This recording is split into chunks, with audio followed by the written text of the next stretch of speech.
Hey, welcome back to my channel. Thanks so much for joining me today. I'm your favorite frugal introvert, Jerry. I get paid monthly, but I budget weekly, and I'm learning how to both manage my money and how to make more of it. So what's up, y'all? I hope y'all are having a great day today. Drop down in the comments below and let me know how you're doing today. So I'm back from my trip to New Orleans for my conference. I had a great time. The weather was a little iffy though. It rained kind of on and off, but overall we had a pretty good trip. No, I didn't take any pictures. I'm just not that type of person to take pictures. I'm the type of person that likes to live in the moment. So I don't take pictures, I don't take videos and things like that. I did see my friend taking a picture, and so I was like, can you send me that so I don't have to take any pictures? So I do have that one picture. Maybe I'll insert a picture of myself. If so, I'll pop it up on the screen right here. But yeah, overall, we had a really good time. So today's video is going to be a March monthly budget closeout. So I know, I didn't give you guys a budget with me video at all for the month of March. So it didn't start off as intentional. I honestly just forgot to do it. But then towards the middle of the month, I remembered it. And then I was like, it's kind of too late now. So I'm just gonna wait until the end of the month and then I'll do the March closeout. So that's what I'm gonna do today. And then I'm also going to unstuff some of my sinking funds because I did spend a lot of money. So I need to unstuff my sinking fund so I can pay back my credit card because I have like a maybe $1,800 balance on my credit card. And so I've got to find some money from random places to pull so I can repay that credit card. So that's what I'm going to be doing in this video. So I'm going to meet you over on my MacBook so we can go over the budget. So I guess I'll just start with the income. So my total income for the month was $3,732.73. That is way more than what I would normally bring in on a monthly basis. And as you can see right here, it kind of breaks it down. So 20% of my income was from miscellaneous, 1.5% of my income was from interest, 1.5% was from dividends, about 3% was from YouTube, about 1% was from Etsy, and then 72.5% was from my paycheck. And so we can see my income summary right here. So my paycheck was $2,744.40. I am a salaried employee. I get paid once a month and I get paid the same amount every single month. I did make $52.23 worth of Etsy income. So I appreciate every single one of you who supports my Etsy shop so much. So I did end up switching my payouts to monthly rather than weekly because I found that it was getting a little bit too difficult for me to try to keep up with that every single week. So I just switched it to monthly. So I also got a YouTube paycheck. Thanks to you all for watching my videos and watching the ads. That was $117.02. I also got paid dividends this month. So that was $54.95. This amount is not included in the total income up here because I don't cash them out. So I just put that on the spreadsheet so I can track it just to see how much dividends I make every single month. But those dividends are automatically reinvested into the stock market. So that's why I'm not including it in my total income. I also got paid interest, and that was $56.04. And what I've been doing this year is whatever interest I make from my high yield savings account, which is Ally Bank, I take that interest and I put it into my home down payment sinking fund. And lastly, this miscellaneous category here is from my state tax return and from Ibotta income. So if you guys aren't familiar with Ibotta, it is a receipt scanning app. So I will have my referral code on the screen and down below in the description box, along with all the other receipt scanning apps and other rebate apps that I use as well. So if you would like to sign up for any of those, please use my referral codes. I'll get some points and rewards if you use my referral codes, but you guys will also receive some benefits from that as well. But as far as miscellaneous income, that was $763.04. And if I go back to my transaction sheets, I can kind of break that down a little bit better for you guys. So my tax refund was $720. I forgot about the settlement check, but this was a settlement from my old electric company, and that was $14.29. And then the Ibotta income was $28.75. Going back to the dividends, I'm going to break that down for you guys as well because I kind of forgot to do that. But I did get dividends from Ford for $20.98. I also got 38 cents worth of dividends from JEPI, which is JP Morgan Equity Premium Income. I got $5.55 from Realty Income, 85 cents from DEA, which is Easterly Government Properties, $21.75 from SCHD, which is the Schwab US Dividend Equity ETF, $1.34 from Shell, and then $4.10 from VU, which is Vanguard Index Funds S&P 500 ETF. So if you guys want to screenshot this so you can kind of do some more research and look into these as well, definitely feel free to do that. By the way, this is not financial advice. I'm not telling you to invest in any of these stocks or ETFs. This is just what I invest in, and this is the amount of dividends that I got from each one of those stocks or ETFs. Moving right along to my total savings, that was $2,035. If we go down to my savings breakdown, 24.6% went to savings challenges, 70.5% went to sinking funds, and 4.9% went to my emergency fund. So $100 of that was my emergency fund, $1,435 went to sinking funds, and $500 went to my savings challenges. I also invested $400 this month.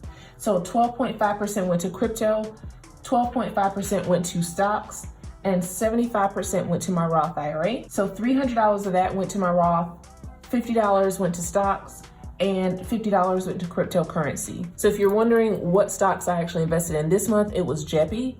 And then as far as cryptocurrency, I invest in Bitcoin and Ethereum. Next is my total expenses. So I did budget $450 for the month, but I only spent $420.58. As far as my expense breakdown, about 7% went to miscellaneous, about 21.5% went to personal, about 13% went to eating out, 17.5% went to gas, and 41% went to groceries. So if we break this down, I did budget $200 for groceries, but I spent $172.38. I budgeted $60 for gas, and I spent $73.52, so I was over budget for gas. I spent $55.42 out of the $60 that I budgeted for eating out. $90.70 is what I spent for personal, even though I budgeted $70, so I was over budget for that. And then I did budget $60 for miscellaneous expenses, and I spent $28.56. For total bills, I did budget $850.96, which is right down here. But if we go back up, I did spend $838.90. So most of that went to rent, 70% to be exact. 0.5% went to my HP Inc. 9.5% of that went to Carnival. 1% of that went towards Bluehost. A little over 8% went towards my internet, and then 10.7% went towards my cell phone bill. So I did budget $590 for rent, and I spent $586.85. $90 went towards my phone bill. I did budget $78.99 for my internet, but I only paid $68.99. That's because they gave us a discount a couple of months ago temporarily. So I don't know when that's gonna go back up to $78.99, but I'll take $68.99 for now. I also budgeted $7.62 for Bluehost, but it actually increased to $8.71. Next is Carnival. I did pay $80 for the Carnival cruise, and then HP Inc. that was $4.35. Lastly is my debt summary. So I did pay $100 towards my student loan debt. So that's pretty much it for the monthly dashboard. So as you can see, the amount spent was $3,794.48, which is $61.75 over my total income, which was $3732.73. So yeah, I am over budget. I'm not really doing a good job of tracking my expenses, not necessarily my expenses, but how much I'm actually saving. So as you can see, I saved a lot of money. I saved over $2,000, which is not a bad thing. What I used to do before this year was I would budget out to the T exactly how much I was going to put in every sinking fund and every savings challenge. And I no longer do that because I wanted to do something different where I would just stuff my savings challenges, and then whenever I finish the savings challenge, I would put it in my sinking funds. But I think by doing that, I'm kind of getting thrown off track. So for the month of April, for example, I'm gonna budget $377 exactly for all of my savings challenges in my yellow binder. And I'm gonna divvy that up by 4 weeks. And I'm not gonna go over that amount. And then for the savings challenges in my pink binder, the struggle stuffings, I'm gonna give myself $100 for the month, and I'm gonna divvy that up by 4 weeks. So basically I'm giving myself $477 for the entire month for savings challenges, and I'm not gonna go over that amount. And then I also budgeted specific amounts for my sinking funds. And I felt that these past couple of months, I was kind of neglecting some of my sinking funds, like the ones in my occasions binder. I was neglecting my personal envelope and the fun envelope. I am budgeting some money for the occasions binder. And then for personal and fun, whenever I finish one of my savings challenges, I'm gonna split that money in half and I'm gonna stuff those two sinking funds with that money. So I feel like I may have a little bit of a better handle on my finances for the month of April. We'll see how that goes. But yeah, I did go over budget, but it's really not a problem because it's not like I don't have the money to cover the expenses that I put on my credit card. As you can see, I saved over $2,000. So that's why I'm gonna have to go into my sinking funds and pull out some of that money so I can cover those expenses. Okay, so here we are on the transactions page of this budget spreadsheet, which I have it linked below in the description box if you guys are interested. I got it from an Etsy seller called Shushko, and I only paid like $1 and some change for it. So basically what I'm gonna be doing is I'm gonna be pulling money from my sinking funds for anything that is highlighted in purple. Now, some of this I've already pulled out because I've had to do like cash condensing off camera because I've been running out of prop money. So some of this is already covered. Really what I need to do is I need to pull money from clothes, and I did use the Afterpay just because when I buy clothes, I like to buy like different sizes and things like that. And then whatever I don't like, I'll return it. So I've already pretty much paid off the Afterpay with my credit card, so I just have to pay back the credit card. So as you can see, I have one Afterpay right here for $51.15. I have another one down here on the 24th for $51.15. And then I still had a little bit left over that I needed to pay, which is $12.95. So I went ahead and just paid off that full balance. I'm gonna be taking money from my clothing sinking fund to cover that. I know that's not gonna cover everything. So what I'm gonna do is $51.15 times 2. That's $102.30 plus that last payment of $12.95. That's $115.25. So I'm gonna go into this purple binder right here, which is my low priority sinking funds binder, and I'm gonna pull this $100 out of clothes. I'm gonna stick it here. So I still need $15.25. I am going to pull that from my personal envelope. So I'm not gonna do that just yet because I'm still going through my transactions. I'm gonna be pulling more money. I'm basically gonna be pulling everything out of my personal envelope to cover some of the other expenses, but I kind of wanna go through the rest of the expenses first. Okay, so the Afterpay is good. Next is Sheraton. So the Sheraton transaction is for the hotel that I had to pay out of pocket for in New Orleans for that conference. So they did charge me $315.58 on the 9th. And then there's another payment on the 27th of $631.15. So I'm gonna add the $631.15 plus the $315.58. That's $946.73 that I owe. So I'm gonna pull everything out of vacations. And it's okay because I'm gonna get reimbursed for this, but I just need the money to pay back the credit card right now. So I'm gonna pull everything out of vacations, which should be $384. 1, 2, 3, 20, 40, 60, 75, 77, 79. That's $379. Why do I have $384 written here? I think I did it again.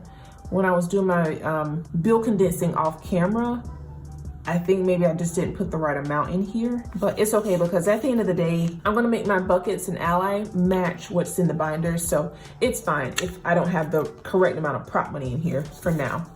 So I know what's supposed to be in there and what's not supposed to be in there. Okay, so we're gonna set that aside. So that's still not enough to cover the $946.73, but I have an idea as to what I'm gonna do. But we'll get to that in a minute. Okay, so we're gonna keep scrolling. Anything that says medical, that's already covered. I've already pulled that from my medical sinking fund. So we're gonna go down to Self Lux Co., which is my friend's spa. So I wanted to support her, so I bought a $150 gift certificate so that my boyfriend and I can go and get facials. So for that one, I'm gonna pull that out of Jerry, which is why I didn't want to pull anything from Jerry earlier because I knew I was going to be pulling money for the gift certificate from there. So let's find my envelope. Yeah, so it's right here. So I currently have $150 in there. So we're gonna pull that out, which still isn't enough to cover everything, but I still have an idea. Okay, so that's fine. So Self-Lux Co-Medical, Afterpay, all that's fine. Now here is where we get to all the transactions that I had from the New Orleans trip. A lot of what you're gonna see is food. We've got a food purchase here. We've got Uber here, another Uber, the hotel. We've got more food, more food, more food, more food, another Uber, more food, Uber, food. I also have this particular food expense highlighted in a different color, and I have buffer beside it because this is gonna come from my buffer. Everything else that's colored in purple, actually, why did I do this? Why did I do this? Okay, I think I figured out what I did. I was like really tired when I was doing this last night, but I think I figured out what I did. When I calculated all of this, it pretty much equaled up to the amount that I would be getting reimbursed, which is why I have all of this highlighted in purple, because I'm gonna pull all of this from my debt sinking fund. And then once I get reimbursed, I'm gonna put it back into the debt sinking fund. The only thing that pretty much won't be covered is this particular food trip right here, and that's $49. So that money, I'm just gonna pull it from my buffer, which is just extra money that I have sitting in my checking account that doesn't really necessarily have a purpose, but I guess its true purpose would be for times like this where I didn't budget enough for a particular expense. So instead of pulling it from a sinking fund, I'm just gonna pull it from that buffer, if that makes any sense. So I know a lot of this was pretty confusing. I was kind of confused myself, but I think that this kind of works for me. So in here, I'm gonna go to the debt envelope, which is right here. So I have written down that I'm gonna pull $829 from my debt envelope, which should leave me with $3,571. So let's go ahead and do that. So I don't have the correct denominations to pull from here, but I know I need $3,571. So I'm gonna do 1, 2, 3. I'm gonna take that out. I need a $500 placeholder, so I'm gonna grab one from my little pouch here, which is where I keep all of my money. I got this from Josie over at Simple Plans. I'm gonna pull a $500 placeholder out.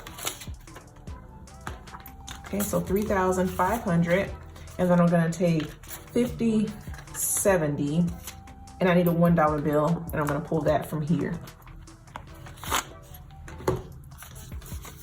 Okay. So 1, 2, 3, 550, 71. And I'm just gonna put that right back in here. Okay, so we are pretty much done with the unstuffing.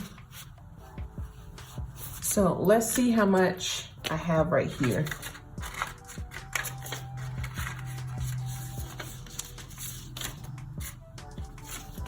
So I have 1,000, 1, 2, 3, 4, 5, 6, 7, 8, 9, 20, 40, 55, 57, 59. So $1,959. I think this might actually be more than what I need, but I don't think this is like 100% accurate because I like kind of made some change and stuff, but I pretty much have everything that I need to cover all of the expenses that I put on my credit card. So I'll be able to go ahead and pay that down before Bank of America reports it to the credit bureau, which my, I think it's called the closing date. The closing date is on the 5th. So I have time to make that payment before the closing date. So that was pretty much it for this video, y'all. I hope you enjoyed it and I appreciate you being here. I know it's a little all over the place, but you know, it is what it is. But I hope you enjoyed it. If you did, please be sure to give it a big thumbs up, subscribe, comment, share, and hit that notification bell so that you never miss another upload. I hope you guys have a great day. Enjoy the rest of your week. Stay safe, be blessed, and until next time, peace.